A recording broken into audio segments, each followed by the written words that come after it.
सप्तम चरण का मतदान पूर्ण हो चुका है।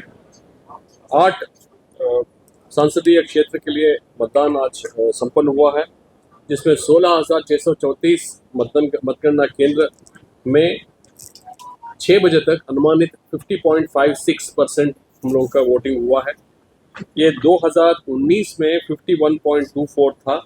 इससे करीब करीब हम लोगों का 0.68 मतदान परसेंटेज कम है, लेकिन मैं फिर बताना चाहता हूँ ये अनुमानित है और 6 बजे तक कुछ मतदान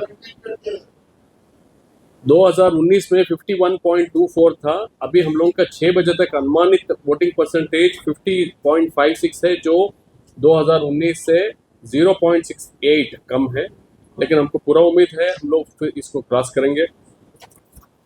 इस सप्तम चरण में हम लोग कुल मिलकर 3.41 करोड़ नगद जब्त किया, 4,31,000 लीटर शराब जब्त किया, जिसका मूल्य करीब 15 करोड़ 52 लाख है। हम लोग का रिजर्व सहित 20,436 कंट्रोल यूनिट, 28,267 बैलेट यूनिट तथा 22,156 वीवीपैट को उपयोग हुआ, जिसमें मात्र 36 कंट्रोल यूनिट, 52 बैलेट यूनिट और 169 वीवीपैट मॉक पोल के दौरान बदले गए।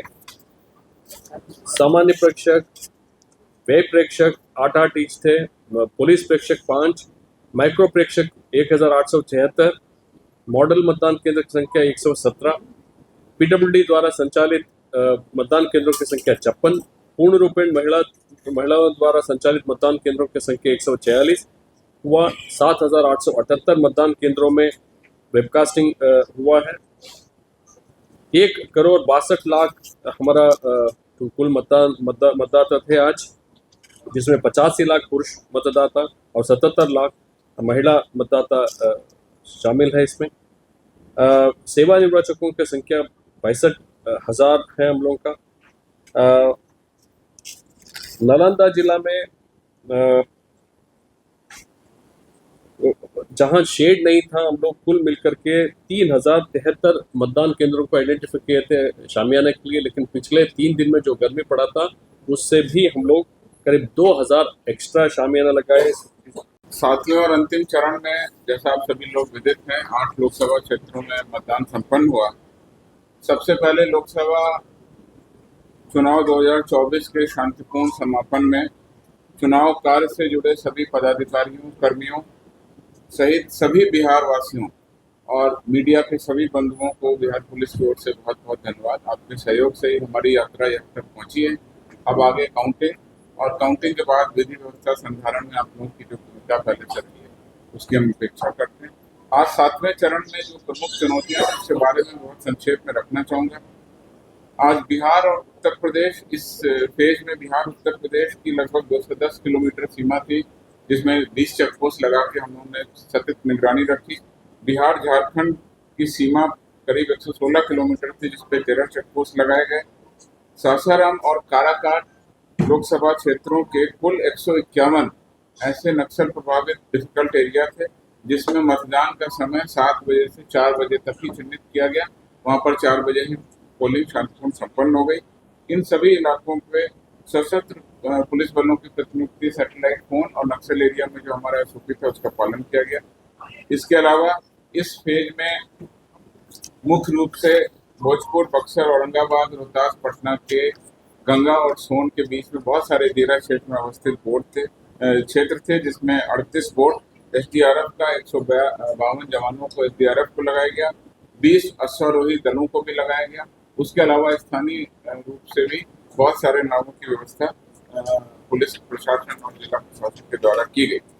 इस 7वें चरण में 21,081 गैर जमानती वारंटों का निष्पादन किया गया, 55,093 निरोधात्मक कार्रवाई की गई। क्राइम कंट्रोल एक्ट की धारा 3 के अंतर्गत 1,359 लोगों पर कार्रवाई की गई, 388 अवैध हथियारों की बरामदगी की गई और 13,247 हथियार अनुज्ञप्ति प्राप्त जो थे उनको हमने जमा कराए। इस अवसर पर मैं ये भी बता देना चाहता हूँ कि पूरे 7 फेज को अगर हम जोड़ के देखें, पूरे 7 फेज को, तो बिहार पुलिस के द्वारा 54,753 गैर जमानती वारंटों का निष्पादन किया गया। 2,20,386 लोगों पर निरोधात्मक कार्रवाई के तहत बॉन्ड भरने की कार्रवाई की गई और इसी प्रकार से 1278 अवैध हथियारों को भी हमने जब्त किया पूरे 7 फेज में मिलाकर। आज इस 7वें चरण में सबसे ज्यादा हमारे पास बूथ थे और जैसा हमने बताया कि दियरा क्षेत्र में भी अवस्थित थे, नक्सल एरिया में भी अवस्थित थे। सबसे ज्यादा पुलिस बल हमारा इस फेज में लगा। 73,348 सुरक्षाकर्मी, 20,780 गृह रक्षक हमारे इस फेज में प्रतिनियुक्त किए गए और कुल मिलाकर के आज मतदान शांतिपूर्ण मतदान। इस क्रम में कुल 85 लोगों को निरोधात्मक कार्रवाई और अन्य प्रक्रिया के तहत डिटेन किया गया, गिरफ्तार किया गया। नालंदा में 22, पटना में 1, भोजपुर में 5, कैमूर में 22, अरवल में 13, जहानाबाद में 22।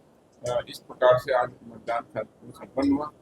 कुछ जगहों से बूथ के बाहर हल्की मारपीट की सूचनाएं आई हैं, जैसा भोजपुर में, कैमूर में और जहानाबाद में। वहाँ पुलिस अधीक्षक और उनकी टीम, जिला प्रशासन और उनकी टीम स्वयं जाकर के मामले की निगरानी कर रही है। कांड दर्ज कर वहाँ पर हम लोगों ने गिरफ्तारी भी की है। आगे भी हम लोग निगरानी रखेंगे और आज चुनाव जरूर संपन्न हुआ है, लेकिन हमारी निगरानी बराबर बनी रहेगी। अभी काउंटिंग है और काउंटिंग के बाद भी विधि व्यवस्था संधारण के लिए पर्याप्त पुलिस बल, केंद्रीय बल हमारे पास उपलब्ध रहेंगे। आप सभी लोगों से अपील है कि काउंटिंग और उसके बाद विधि व्यवस्था बनाए रखने में हमारा सहयोग करें। Thank you.